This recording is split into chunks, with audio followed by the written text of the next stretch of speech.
آج سے کوئی 2017 کی بات ہے. میں جیو نیوز میں جب تھا اور وہاں پہ بڑھتے ہوئے طلاق کے تناسب پر ایک نیوز رپورٹ بنا رہا تھا. فیڈرل بی ایریا بلاک 16 کا ایک یو سی کے چیئرمین تھے, ان سے میری بات ہو رہی تھی, ان کا انٹرویو کر رہا تھا. تو اسی دوران ایک کپل وہاں پہ آیا, 25-26 سال کی لڑکی ہوگی اور ایسی 27-28-29-30 سال کا لڑکا ہوگا. بڑے پریشان تھے, وہ آ کے چلے گئے. تو انٹرویو کے دوران ہی اس نے بتایا کہ یار اب آپ یہ مثال بھی لے لیجئے. بات وہ طلاق کی وجوہات پر ہی کر رہے تھے. چند مہینوں پہلے یہ لڑکی اپنے میکے گئی ہوئی تھی, دعوت چل رہی تھی اور ہنسی مذاق ہو رہا تھا. رشتہ دار, لڑکی کے بہن بھائی, ماں باپ سب بیٹھے ہوئے تھے اور اسی دوران لڑکا بھی اپنے سسرال اپنی بیگم کو لینے آیا. تو رات کا کھانا وانا کھا کے سب بیٹھے ہوئے تھے. اتنی دیر میں ماحول ذرا خوشگوار چل رہا تھا. تو لڑکی نے کوئی جملہ کسا, کوئی مزاحیہ بات کہی اپنے شوہر کے بارے میں, جس کے نتیجے میں لڑکی کے بہن بھائی اور باقی لوگ ہنس پڑے. اور لڑکے کو اس بات پر غصہ آیا. لڑکے نے اسی وقت بولا کہ اس جملے پر معافی مانگو. اور جو لوگ ہنس رہے تھے شاید اس کی وجہ سے اس کو زیادہ فیل ہوا. اس لڑکی نے, کیونکہ اس کا ماحول اس وقت ایسا چل رہا تھا, سب ذرا گیئر اپ تھے کہ نہیں یار پتہ نہیں مذاق ہو رہا ہے اور یہ, تو لڑکی سمجھی شاید مذاق میں ہی کہہ رہا ہے. اس نے جواب دیا کہ نہیں, میں تو نہیں معافی مانگوں گی, میں کیوں معافی مانگوں. اس کو لگا میرا شوہر ہے, شاید صحیح ہے, مذاق کو سمجھے گا.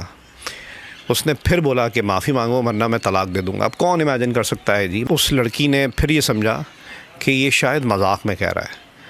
وہ لڑکا آگ بگولا ہوا تھا اور اس نے جب لڑکی نے دوبارہ کہنے پر معافی نہیں مانگی تو اس نے اسی وقت کھڑے طلاق دے دی اس کو. کہہ رہا ہے یہ جب کپل ہے یہ کبھی علماء حضرات کے پاس جا رہا ہے, کبھی ہمارے پاس آ رہا ہے, کیونکہ اس علاقے کا واقعہ ہے کہ جی ہم پیچ اپ چاہتے ہیں اور ہمیں بتایا گیا ہے جی طلاق ہو گئی ہے. اب یہ مختلف فقہ کے مطابق مختلف اس کے طریقے ہیں. کوئی کہتا ہے جی طلاق نہیں ہوتی اس طریقے سے, لیکن رائج جو ہماری ذہنیت ہے زیادہ تر کہ جی ایک ساتھ کھڑے 3 طلاق دے دیں, اور یہ انڈیا پاکستان میں یہ اصول یہ بنایا ہوا ہے کہ اس سے طلاق ہو جاتی ہے. تو کافی عرصہ, کافی مہینے وہ لوگ رلتے رہے. اب اس کے بعد مجھے نہیں پتا کس نتیجے پر پہنچے,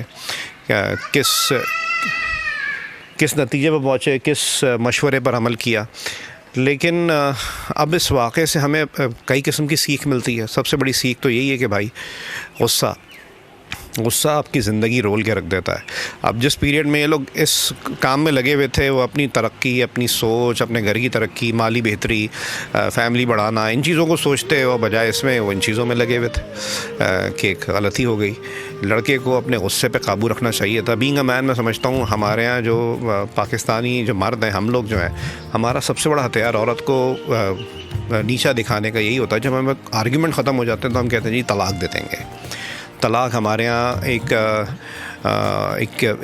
اصلاح کے لیے نہیں مطلب اصلاح تو اس میں خیر بچتی نہیں ہے کہ جہاں آپ کے معاملات نہ بن پا رہے ہوں اس وقت اس چیز کا استعمال غالباً کیا جاتا ہے. لیکن ہمارے ہاں عورت کو دبانے کے لیے ہم طلاق کو تلوار کے طور پہ استعمال کرتے ہیں, اور اس نے اسی وقت وہ کیا. دوسری بات, لڑکی کو اپنے شوہر کے مزاج کا تھوڑا بہت اندازہ ہونا چاہیے.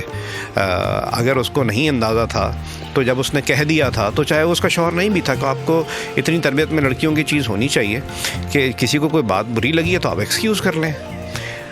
ایک چیز اور جو لڑکے کے کوٹ میں بال آتی ہے کہ دیکھیں یار, آپ جو لڑکی بہا کر لاتے ہیں نا وہ بڑے لاڈوں سے پلی ہوتی ہے.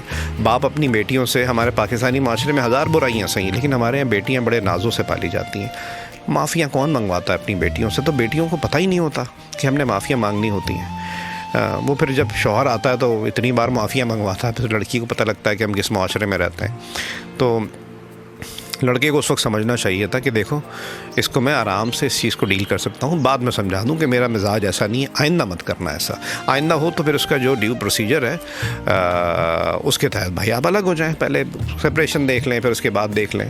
جو کہتے ہیں جی ایک طلاق ہوتی ہے, اس کے بعد کچھ عرصے بعد آپ ایک چھت کے نیچے بھی رہ سکتے ہیں, اور یہ جو قرآن جس طرح کہتا ہے. تیسری چیز یہ, ایک اور چیز اس میں اسپیکٹ یہ ہے کہ آپ نے سب کر تو لیا, لیکن اس میں جتنے لوگ بیٹھے تھے وہ تو تماشبین ہی ہوئے نا. انہوں نے تو اس وقت مزہ لیا اس بات کا. کسی نے بھی اٹھ کے یہ نہیں سمجھایا کہ دیکھو بیٹا تم نے شوہر سے بدتمیزی کی ہے, خاموش ہو جاؤ اور معافی مانگ لو. ہمارے خاندان میں بھی لوگوں میں اتنا شعور ہونا چاہیے کہ جب میاں بیوی میں جھگڑا ہو رہا ہے یا ہنسی مذاق ہو رہا ہے اور میں کوئی ایک بندہ آفینسو یا تھوڑا سا عجیب فیل کر رہا ہے, تو جو ارد گرد کھڑے ہوئے لوگ ہیں ان کو اپنے شعور کا استعمال کرتے ہوئے اس کو کول ڈاؤن کرنا چاہیے, اس ماحول تک جانے ہی نہیں دینا چاہیے. ہمارے جرگے, ہماری محفلوں میں ایسے لوگ ہونے چاہیے کہ جو ان معاملات کے ٹھٹے لگانے کے بجائے, مزے لینے کے بجائے اس کو ریکنسائل کرنے کے, اس کو کول ڈاؤن کرنے کے لیے ان کی تربیت ایسی ہو کہ وہ کردار ادا کر سکیں.